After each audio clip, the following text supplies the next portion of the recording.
Late one evening, Daniel boarded the last train home after a long day at the office. The city was unusually quiet, shrouded in an eerie stillness that unsettled him as he walked through the deserted train station. The fluorescent lights flickered overhead, casting long, distorted shadows on the empty platform. A cold breeze swept through, sending shivers down his spine as he glanced around the desolate station, hoping to catch a glimpse of another human presence.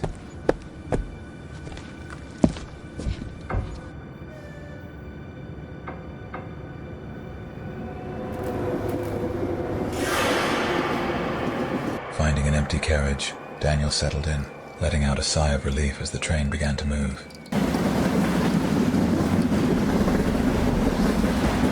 The seats were surprisingly clean and well-maintained, the floor spotless. It was an odd contrast to the usual wear and tear he expected on late-night trains. As the train picked up speed, he pulled out his book, hoping to distract himself from the unsettling quiet.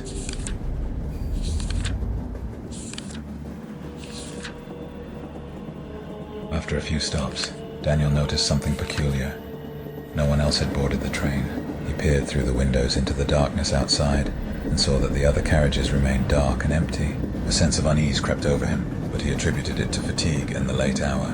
He returned to his book, trying to ignore the growing knot of apprehension in his stomach. As the train sped through the dark countryside, Daniel heard a faint whisper.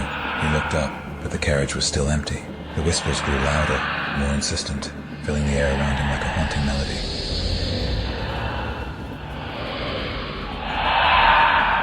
Heart pounding, he stood up and followed the sound.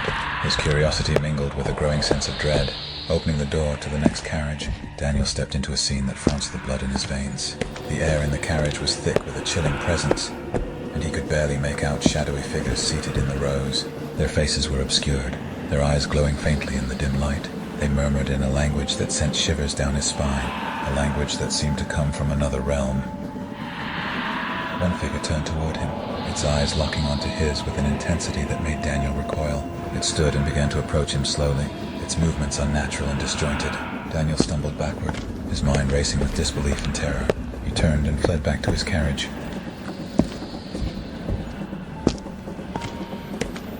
But the whispers followed him, growing louder and more urgent with each step. He reached for the emergency brake, desperate to stop the train and escape the nightmare unfolding around him. But the brake lever was stuck, unyielding to his frantic efforts. The train continued hurtling along the tracks. Ignoring his desperate attempts to intervene, panicked, Daniel ran through the carriages, each one filled with more shadowy figures. They reached out to him, their hands cold and insubstantial, their voices rising in anguished cries. He could feel their icy touch on his skin, pulling him toward them, drawing him deeper into their spectral realm. At last, he reached the front of the train, where the conductor should have been. The cabin was empty, the controls moving on their own, as if guided by an unseen force. Daniel peered out the window and saw that the train was hurtling toward a tunnel, a yawning black void that seemed to devour all light and sound. As the train plunged into the darkness, the whispers became deafening, echoing through the tunnel with a haunting intensity. The shadowy figures closed in around him, their eyes glowing brighter as they encircled him like vultures preparing to feast. Daniel felt himself being pulled into their midst, their cold grip tightening around him with a suffocating embrace. In a last, desperate bid for survival, Daniel summoned every ounce of strength and willpower. He fought against the grip of the shadowy figures, clawing and thrashing to break free from their grasp. He struggled to hold on to memories of his loved ones, of sunlit days and laughter, anything that could anchor him to reality, and pull him back from the brink. For a fleeting moment, the shadows seemed to falter, their hold weakening as Daniel's resolve strengthened. With a surge of determination, he broke free from their grasp, stumbling backward toward the rear of the carriage. He could see a faint glimmer of light in the distance, a beacon of hope amidst the encroaching darkness. But just as he reached out to grasp it, the train lurched violently, throwing him off balance. He fell to the floor, the light flickering and dimming, as if mocking his futile attempt to escape. The shadows closed in around him once more, their whispers rising to a fevered pitch as they reclaimed their prey. "No!" he screamed, his voice lost amidst the cacophony of spectral voices. He thrashed and fought against the shadows, but they enveloped him like a shroud, dragging him deeper into their realm of eternal night.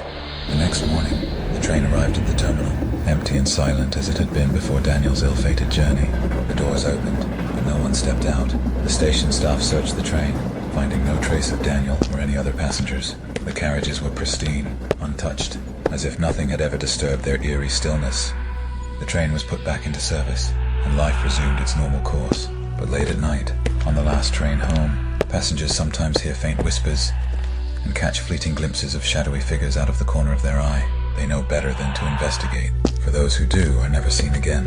And so, the midnight train continues its ceaseless journey, a conduit for lost souls, and a vessel of unspeakable horror that haunts the darkness forevermore.